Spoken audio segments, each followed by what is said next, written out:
resurgence of these gurus, where have they come from? They've come in the last 40 years. Sadhguru's come in the last 40 years.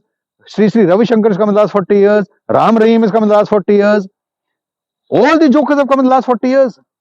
And they've come from zero. And then now they are in the makeover of a god because you believe them. Another problem is you give them some money and they'll teach you meditation. But if you go very deep into meditation, meditation can never be taught.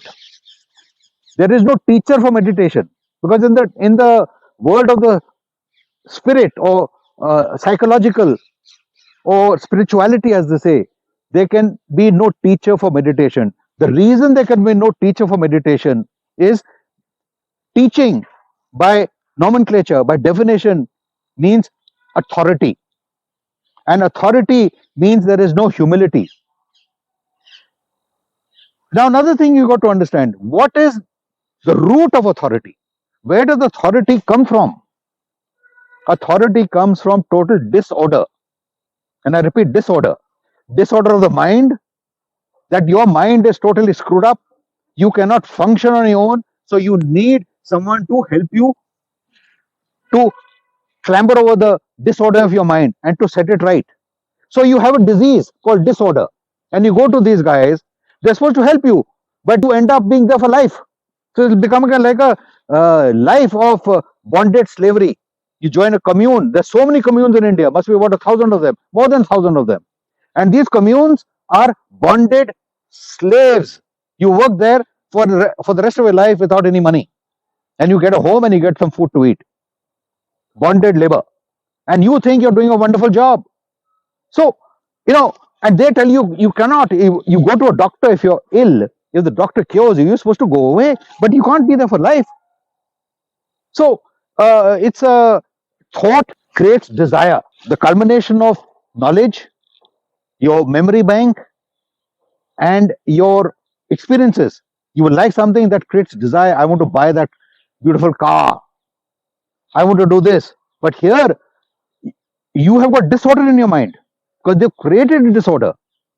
And what did disorder bring to the world? It brought upon the world of fascism. We had Mussolini, we had King Franco in Spain, we had Stalin and Lenin in Russia, and now we got the BJP, equivalent of fascism, meaning that you can't do anything. Everything is conditioned. You cannot step outside the line. I am the king. You must obey to me because I have ego. So you're building up that guy's ego. In the world of spirit, there can be no ego. Let me repeat. In the world of spirit, there can be no ego. But you can't question your guru or your teacher. You will be shot down to shreds. Spirituality in India is embedded in the pillars of materialism. Spirituality in India is embedded in the pillars of materialism. What is that meaning? Means that every guy, guru, teacher is up to his arms in money. Big cars, private aeroplanes, fancy jewelry, fancy homes, fancy this, fancy that. Guess what? Where did all this come from? Where did all this come from? There's one guru up in North India. He owns 6,000 homes. Where did people give him 6,000 homes? Oh, I donated them. 6,000 individuals have donated homes.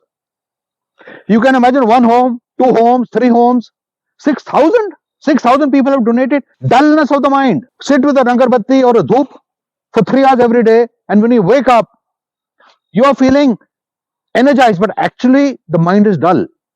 If you've seen anyone waking up from meditation, you're dull.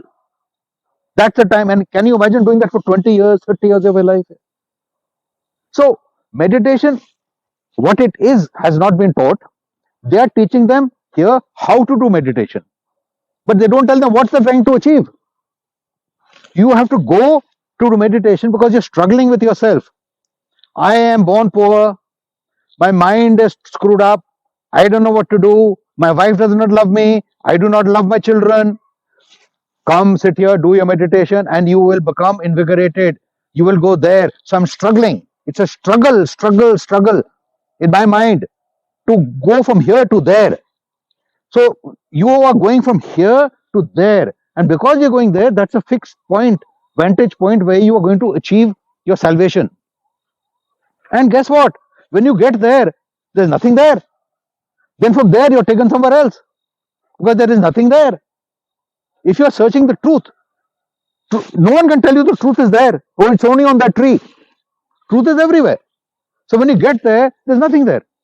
And you go through years and years of strife, hoping to achieve something, and there's nothing there. So you struggle, struggle, struggle. And eventually, you are trying to do meditation, you're going to do a mantra to do away the end of all struggles. As Saddam Hussein, president of Iraq, famously said, the mother of all struggles, I will do away with struggle. And when you get there, there's nothing there. So that's all in the mind. All I'm trying to say is, if you understand that the mind is basically just like a computer which has a C drive, and the C drive can only function if there is data on it, if there is some kind of app on it. If it is blank, it is as good as a box which is useless. You might as well throw it away. And a computer can only do what you tell it to do based on the data, based on the past information. So it's like the mind, past. What about Alzheimer's? Alzheimer's afflicts elderly people typically. A patient of Alzheimer's forgets. They walk into the home and they've forgotten where the home is. Sometimes they forget who their children, their wives, their parents. They forget everything. So it's like the computer C drive going bad. And when an Alzheimer patient forgets everything, you have to start all over again. And that's the reason they go back into the childhood. So, that's all thought. We are all conditioned by environment. So if you can project your thought, understand where your thought is, where are you here, why are you here, and then try and move forward, you'll find it a lot better, I believe. Listen to yourself. Listen to yourself before you listen to someone else, and give your life to someone else. If you want to give your life to someone else, give it to your wife, give it to your children, give it to your parents, but not to some other sucker, because they're taking your life. And guess what? They're taking your life to build their own goddamn life. Use your life to build your own life, and you will get there. Use your thought productively. Understand why are you here in this situation? Because of your conditioning, because of the environment where you were born. And if you understand that, and once you understand that, then you define the goal where you want to go, then you know where you are, and you know where you want to go. And believe you me, if you have the desire and the drive and the commitment, you will definitely 100% get there, because you know where you are and you know where you want to go. Do it and go for it.